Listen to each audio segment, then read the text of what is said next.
Hello everyone, welcome to our YouTube channel devoted for civil services. तो geography में आगे बढ़ते हैं। मैंने एक वीडियो अपलोड की थी जिसमें मैंने द अर्थ के बारे में बताया था, और आज बढ़ते हैं ग्लोब, अक्षांश और देशांतर, यानी कि लैटिट्यूड्स एंड लॉन्गिट्यूड।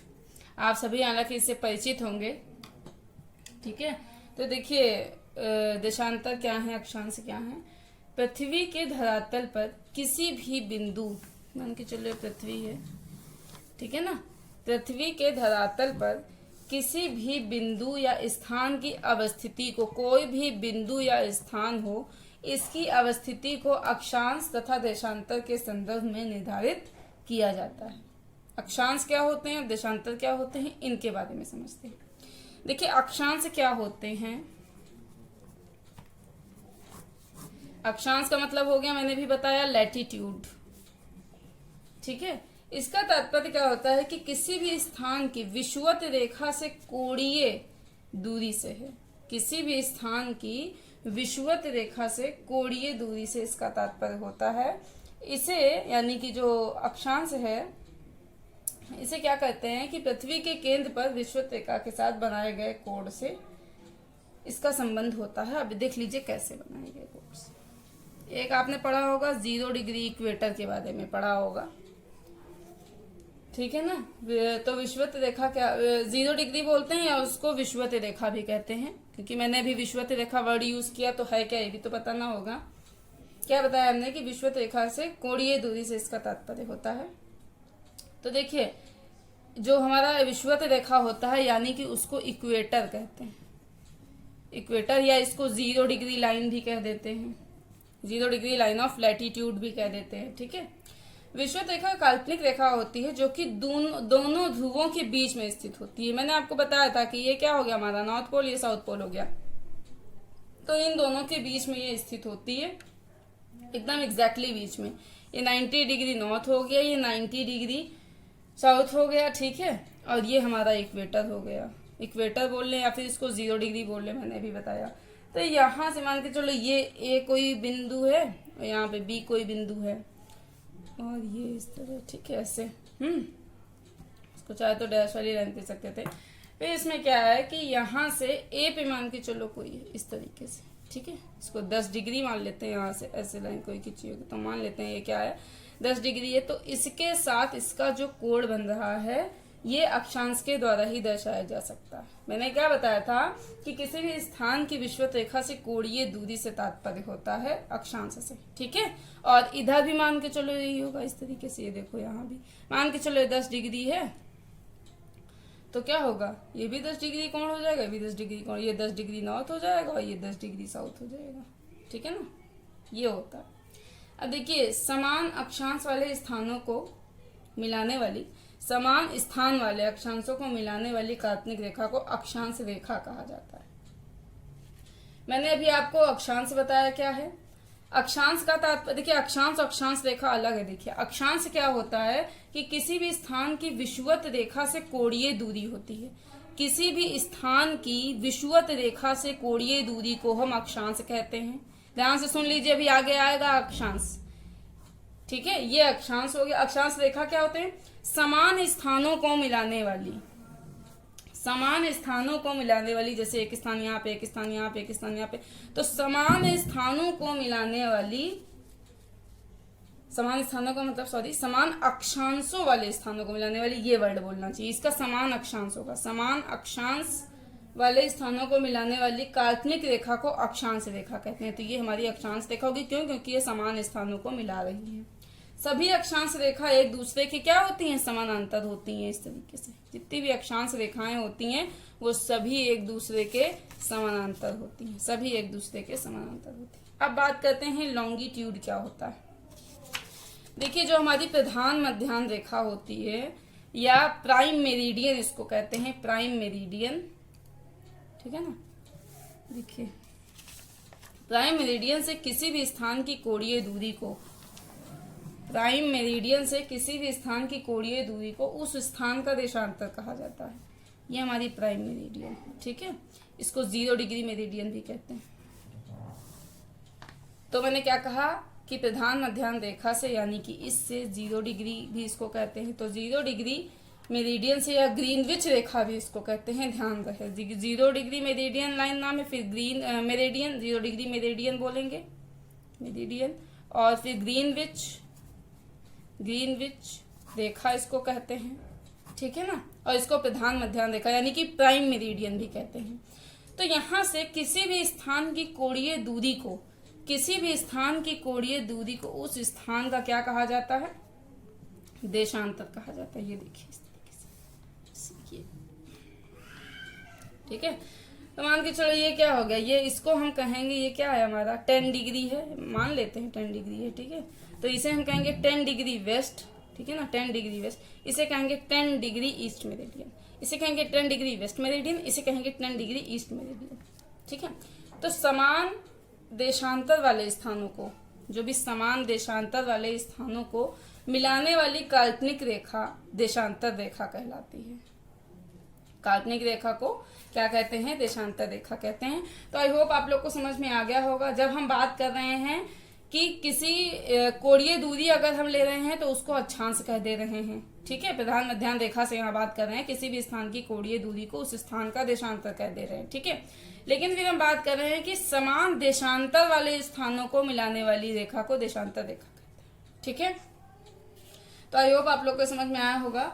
इसमें ये देख लीजिए कि अभी तो हमने अक्षांश की बात की थी, यहाँ पे ये है अक्षांश की बात यहाँ की थी। तो यहीं पे देखिए, पहले देशांतर का ही अच्छा देख लीजिए। देखिए अगर आपको लॉन्गिट्यूड काउंट करना हो कि कितने होते हैं, लाइन ऑफ लैटिट्यूड लॉन्गिट्यूड बोला जाए या काउंट ऑफ लॉन्गिट्यूड बोला जाए, यानी कि अगर देशांतर रेखा काउंट करने को कहा जाए या देशांतर काउंट करने को कहा जाए, उस सिचुएशन में बात एक ही होती है। कैसे काउंट करेंगे, देखिए 1 डिग्री ईस्ट से 179 डिग्री ईस्ट लेते हैं, तो इसका मतलब 179 आ गया। फिर 1 डिग्री वेस्ट से 179 डिग्री वेस्ट लेते हैं, तो ये 179 आ गया। और फिर 0 डिग्री एंड 180 डिग्री, तो ये कितना आ गया, 2 आ गया। टोटल काउंट करेंगे 360 यहाँ पे आपको मिलेगा। इस तरीके से काउंट होता है, ठीक है। देशांतर और देशांतर रेखाएं दोनों सेम होती हैं, लेकिन अक्षांश की कंडीशन में ऐसा नहीं होता, यानी कि लैटिट्यूड की कंडीशन में ऐसा नहीं होता। वो कैसे, समझ लीजिए। देखिए लैटिट्यूड में क्या होता है कि अगर हम लैटिट्यूड, ओनली लैटिट्यूड काउंट कर रहे हैं, लैटिट्यूड, तो देखिए हम क्या करेंगे, 1 डिग्री नॉर्थ से 90 डिग्री नॉर्थ लेंगे, ठीक है। यहाँ पे 90 हमको मिलेगा। इस तरीके से 1 डिग्री साउथ से 90 डिग्री साउथ लेंगे तो हमको यहाँ पे 90 मिलेगा। फिर 0 डिग्री बोले या फिर इक्वेटर बोले, बात है कि, तो ये कितनी होती है, एक होती है। तो ये हमें मिल जाएगा 181। ये क्या है, अक्षांश है, ये काउंट ऑफ लैटिट्यूड है, ध्यान रहे। अब हम लेकिन बात करेंगे, अब हम लैटिट्यूड की नहीं बात कर रहे हैं, अब हम बात करेंगे लाइन ऑफ लैटिट्यूड, यानी कि अक्षांश रेखा, लाइन ऑफ लैटिट्यूड। अक्षांश रेखाओं की संख्या कितनी होती है, तो देखिए 1 डिग्री नॉर्थ से 89 डिग्री नॉर्थ, ठीक है, कितना हो गया, 89 हो गया, ठीक है ना। फिर 1 डिग्री साउथ से 89 डिग्री साउथ, ये कितना हो गया, 89 हो गया। फिर 0 डिग्री एक हो गया, तो ये कितना हो गया, 179। आप इसे काउंट करेंगे तो 179। अब आपको लग रहा होगा मैंने इसमें यहाँ पे तो 90 काउंट किया, यहाँ क्यों नहीं काउंट किया, क्योंकि जो लैटिट्यूड है वो देखिए एक पॉइंट भर का होता है, तो यहाँ पे काउंट हो जाएगा, जो एक वो रेखा नहीं होती है, तो इसलिए उस पॉइंट को हम इसमें काउंट नहीं कर रहे हैं, उसको हम छोड़ दे रहे हैं। लेकिन ये जो आपको ऑप्शंस देखने को मिलेंगे, ये आपको सिविल सर्विसेज के एग्जाम्स में देखने को मिलेंगे। अगर आप एसएससी या अदर एग्जाम्स, UPSSC, इस तरीके से अदर एग्जाम्स में देखेंगे तो आपको 180 ऑप्शन में मिलेगा, 181 ऑप्शन में मिलेगा ही नहीं। लेकिन सिविल सर्विसेज के एग्जाम में 181 अवश्य मिलेगा।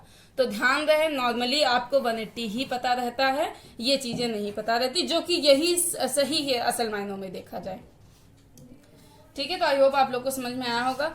अब बात कर लेते हैं डिफरेंस की, यानी कि line of latitude and line of longitude में क्या डिफरेंस होता है, ये हमको जानना है।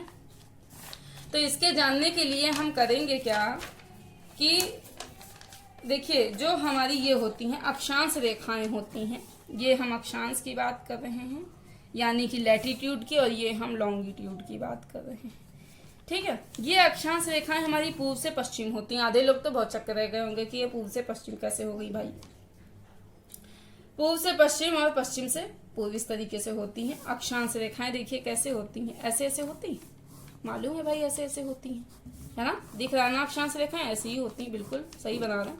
तो देखिए जब हम इसको ड्रॉ कर रहे हैं तो इधर से इधर ही तो ड्रॉ कर रहे हैं, यानी और पेपर पे हमने बताया था ईस्ट वेस्ट नॉर्थ साउथ ये होता है।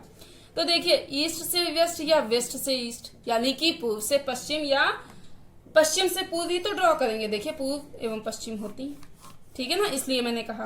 अब अगर हम इनकी बात करें तो ये क्या होती हैं बताइए फटाफट। ये होती हैं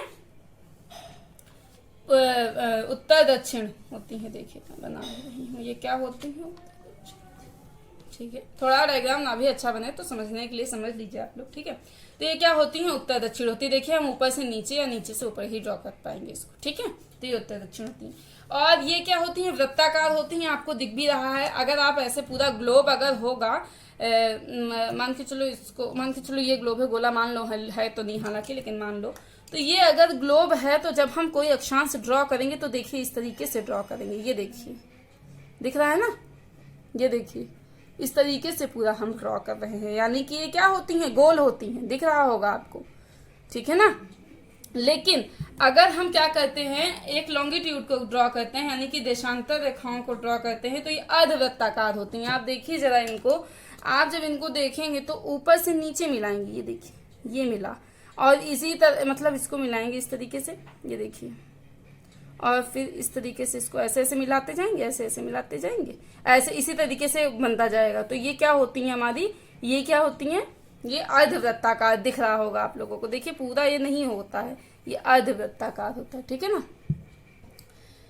तो इसलिए जो हमारे लॉन्गिट्यूड होते हैं वो सेमी सर्कुलर होते हैं, और जो अक्षांश रेखाएं होती हैं वो क्या होती हैं, वृत्ताकार होती हैं, ठीक है।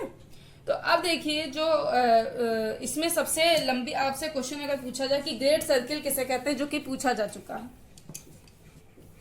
तो ग्रेट सर्किल किसको कहते हैं, कहते हैं विषुवत रेखा को। 0 डिग्री को ग्रेट सर्किल कहते हैं, या जो विषुवत रेखा होती है अक्षांश रेखा में सबसे सर्वाधिक लंबी यही रेखा होती है 0 डिग्री, ठीक है। और इनमें क्या होता है, सभी एक समान होती हैं, कुछ ऐसा नहीं होता। मैंने आपको पहले बताया ये क्या होती हैं, आपस में समानांतर होती हैं, आपको देखने को मिल रहा है। ये कभी भी एक दूसरे को काटेंगे नहीं। दो समांतर रेखाएं जो पैरेलल रेखाएं होती है, फिजिक्स में पढ़ा होगा, मैथ में पढ़ा होगा, ये कभी भी एक दूसरे को काटती नहीं है, ठीक है। यहाँ पे क्या है कि आपस में कभी मिलती नहीं है। ये क्या है, ये यहाँ पे देखिए आपको खुद ही दिख रहा है, यहाँ पे देखिए ऐसे आके मिल जाती हैं। जो देशांतर रेखाएं होती हैं वो ध्रुवों पर आपस में जो है क्या होती हैं, मिल जाती हैं, ठीक है। अब देखिए विषुवत रेखा हमने आपको बताया ये है, ठीक है। विषुवत रेखा के निकट के अगर आप 2 क्रमिक अक्षांश लेंगे, दिख रहा है ना, हाँ, 2 क्रमिक अक्षांश लेंगे तो इनके बीच की दूरी आपको देखने को मिलेगी 110.5 किलोमीटर। कितनी देखने को मिलेगी, 110.5 किलोमीटर। यहीं अगर आप ध्रुवों के पास आ जाएं, अगर आप ध्रुवों के पास आ जाते हैं तो आपको यही दूरी देखने को मिलेगी 111.6 किलोमीटर। 111.6 किलोमीटर आपको ध्रुवों के निकट ये दूरी देखने को मिलेगी। यहाँ पे ध्रुव यहाँ है, इधर ये चीज, ये जो दूरी आपको मिलेगी 111.6 किलोमीटर देखने को मिलेगी। इसका कारण क्या है, यहाँ पर ये ज्यादा हो जा रहा है, यहाँ पर कम है, जबकि यहाँ ज्यादा होना चाहिए, यहाँ कम होना चाहिए। इस वजह से ऐसा है, यहाँ पे ज्यादा इसलिए है क्योंकि लध्वक्ष गोलाभ इसकी आकृति है, इसलिए यहाँ पे ज्यादा है, ठीक है ना। इसकी आकृति कैसी है, लध्वक्ष गोलाभ है, इसीलिए यहाँ पे ज्यादा देखने को मिल रहा है। लध्वक्ष गोलाभ को और क्या कहते हैं, ऑब्लेट स्फेरॉइड कहते हैं, मैंने आपको पहले वीडियो में बताया था।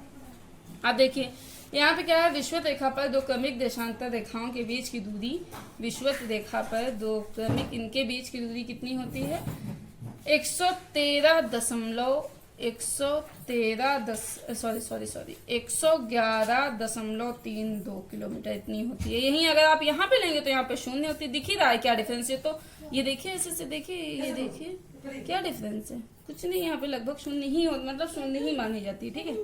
जो इसको होता है ये डिग्री मिनट और सेकंड में मेजर करते हैं, इसको यहाँ पे इसको किस में मेजर करते हैं, डिग्री मिनट और सेकंड में मेजर करते हैं देशांतर रेखाओं को, ठीक है। तो आई होप आप लोग को समझ में आया होगा। अब मैं आपको कुछ डायग्राम बना के बता रही, तो देखिए मैं आपको थोड़ा सा बता देती हूँ, ठीक है। आप इसे लिख लीजिए कहीं पे, बहुत इंपॉर्टेंट चीज़ मैं बताने जा रही हूँ। हालांकि सब इंपॉर्टेंट ही होता है, आप लोग कहते होंगे क्या करें, सब कुछ ज़रूरी, नौकरी पानी है तो इतनी मेहनत तो करनी ही पड़ेगी भाई। देखिए इक्वेटर, इसे क्या कहते हैं, इक्वेटर कहते हैं। इसके ऊपर अगर आप चले, जो मेन है मैं सिर्फ वही बता रही हूँ, ठीक है। इसे क्या कहेंगे, 23.5 डिग्री नॉर्थ, ठीक है। इसको क्या कहेंगे, 66.5 डिग्री नॉर्थ। और ये क्या है, अभी मैं बता रही था 90 डिग्री। नीचे आ जाइए, अभी बताती हूँ मैं, थोड़ा लिख लूँ। ये 23.5 डिग्री साउथ, और ये 66.5 डिग्री साउथ, और ये हो गया 90 डिग्री। आप देखिए, जो ये 0 डिग्री इसको इक्वेटर कहते हैं, यानी कि हिंदी में इसको विषुवत रेखा कहते हैं। फिर 23.5 डिग्री नॉर्थ को ट्रॉपिक ऑफ कैंसर या कर्क रेखा कहते हैं, ठीक है। फिर ये 66.5 डिग्री एंड हाफ को इसको आर्कटिक सर्कल या आर्कटिक वृत्त कहते हैं। उसके ऊपर इसे कहते हैं नॉर्थ पोल, यानी कि उत्तरी ध्रुव, ठीक है, 90 डिग्री नॉर्थ। नीचे आइए, इसे कहते हैं 90 डिग्री साउथ, यानी कि दक्षिणी ध्रुव। फिर इसको कहते हैं अंटार्कटिक वृत्त, यानी कि अंटार्कटिक सर्किल। ध्यान रहे, ऊपर वाला आर्कटिक है, ये बात ध्यान रखिए भाई, आर्कटिक बहुत लोग कंफ्यूज होते हैं, और ये है अंटार्कटिक, अंटार्कटिक, ठीक है ना। फिर उसके बाद में इसे क्या कहते हैं, ट्रॉपिक ऑफ कैप्रिकॉन, यानी कि मकर रेखा। और यहाँ हमने क्या बताया था, कर्क रेखा, कैंसर, और ये tropic of Capricorn. I hope मतलब आपको ये सब समझ में आया होगा। अब देखिए, अब बात करते हैं एंटीपोड क्या होते हैं। एंटीपोड को जरा हम समझ लेते हैं। देखिए, ये हमने एक अच्छा सा गोला बनाया, ठीक है। तो एंटीपोड ये देखिए, जैसे ये है, ये है, ये है। तो देखिए, हमने इसका कुछ नाम दे दिया, हमने इसको नाम दे दिया बी या बी डैश, इसको कह दिया, इसको सी डैश कह दिया, इसको ए डैश कह दिया, इसको पी डैश कह दिया। इसमें कोई समस्या तो होगी नहीं। तो होता क्या है कि दो स्थान पृथ्वी के किसी भी व्यास के विपरीत छोर पर स्थित होते हैं। मान लीजिए कि कोई भी दो स्थान यदि पृथ्वी के किसी भी व्यास के विपरीत छोर पर स्थित होते हैं, तो इन्हें एक दूसरे का एंटीपोड कहते हैं। तो इनको एक दूसरे का एंटीपोड कहते हैं। देखिए, जस्ट विपरीत छोर पर स्थित हैं। जैसे उत्तरी ध्रुव और दक्षिणी ध्रुव क्या है, एक दूसरे के एंटीपोड हैं, क्योंकि वे ध्रुवीय व्यास के विपरीत छोर पर स्थित है। बात समझ में आ गई होगी आप लोगों को, ठीक है। अब देखिए, एंटीपोड निकालते कैसे हैं, इसे हम देख लेते। मान के चलो, मैंने आपको एक क्वेश्चन दिया, मैं आपसे कह रही हूँ इसका एंटीपोड निकालिए। मैंने क्वेश्चन दिया कि अगर किसी का लैटिट्यूड यानी कि अक्षांश, देखिए आप लोग कंफ्यूज ना होइए, मैं इसीलिए बार बार हिंदी इंग्लिश दोनों में बोल दे रही हूँ, ठीक है। लैटिट्यूड जो होता है, यानी कि जो अक्षांश है, वो अगर किसी का 30 डिग्री साउथ है, अक्षांश समझ में आ रहा होगा क्या, ऐसे ऐसे वाला, ठीक है, हाँ साउथ है। और लॉन्गिट्यूड यानी कि देशांतर क्या है, 160 डिग्री ईस्ट है। और हम आपसे कह रहे हैं कि इनके एंटीपोड बताइए। तो देखिए क्या होता है तरीका एंटीपोड बताने का। देखिए, जो लैटिट्यूड है उसका तो साउथ से हटा करके सीधा हम नॉर्थ कर देंगे, ठीक है, हो गया एंटीपोड इसका। लेकिन जब हम इसके एंटीपोड निकालेंगे तो 180 से इसको माइनस करके लिखेंगे, तो 180 माइनस 160, और ईस्ट की जगह क्या हो जाएगा, ऐसे होता है ना, ये देखिए, ईस्ट की जगह ये ईस्ट है, ईस्ट की जगह क्या हो जाएगा, जस्ट अपोजिट वेस्ट हो जाएगा। तो इसको कहते हैं 20 डिग्री वेस्ट। अब देखिए, अब चेक कैसे करें सही है कि गलत है। देखिए, वेस्ट का ईस्ट कर दीजिए और इसको 180 से घटा दीजिए, वापस आपको यही मिलेगा। इससे अनुमान लगाते हैं कि ये हमारा जो मैंने लिखा है ये बिल्कुल ही सही लिखा है, सही निकाला है। अब देखिए, आपसे कोई पूछे 0 डिग्री का क्या होता है, 180 डिग्री का क्या होता है एंटीपोड, तो 0 डिग्री का 0 डिग्री होता है, 180 डिग्री का भी 0 डिग्री होता है। याद कर लीजिए, इंपॉर्टेंट है, ठीक। अब मैं आपको एक क्वेश्चन दे रही हूँ, आप इसको घर पे करिएगा। 0 डिग्री का कहीं भी निकालिए, लेकिन अगर यही 90 डिग्री आ जाए, 0 डिग्री और 90 डिग्री, 90 डिग्री क्या आएगा, ईस्ट आएगा। 180 डिग्री में कुछ नहीं लगा होगा, ऐसे ही आएगा, ठीक है। तो इसका 0 डिग्री हो जाएगा, इसका 90 डिग्री वेस्ट हो जाएगा, ठीक है। हम आपको एक क्वेश्चन देते हैं, आप इसको कमेंट बॉक्स में जरूर ही लिख के बताइएगा। कमेंट बॉक्स में लिखिएगा 45 degree north and 45 degree east का एंटीपोड क्या होगा। एंटीपोड निकालिए। देखिए आप लोग ये ना समझिए कि एंटीपोड को मैं एंटीपोड ही बार बोल रही हूँ, इसे एंटीपोड ही लिखिए, ज्यादा बेहतर रहेगा आप लोगों के लिए। और समझ में तो सबको आना चाहिए, फिर चाहे वो इंग्लिश मीडियम हो या हिंदी मीडियम हो, इससे फर्क नहीं पड़ता है, ठीक है। लेकिन मैं कहूँगी आप लोगों का सपोर्ट काफ़ी अच्छा है, बेहतर है, तभी मैं आगे और भी वीडियोस बना पा रही हूँ, वरना ये मुश्किल नहीं होता, मतलब सॉरी वरना ये मुमकिन नहीं होता।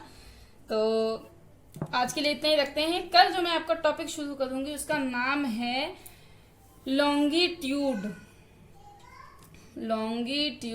And time. ये मैं कल आपके लिए शुरू करूंगी।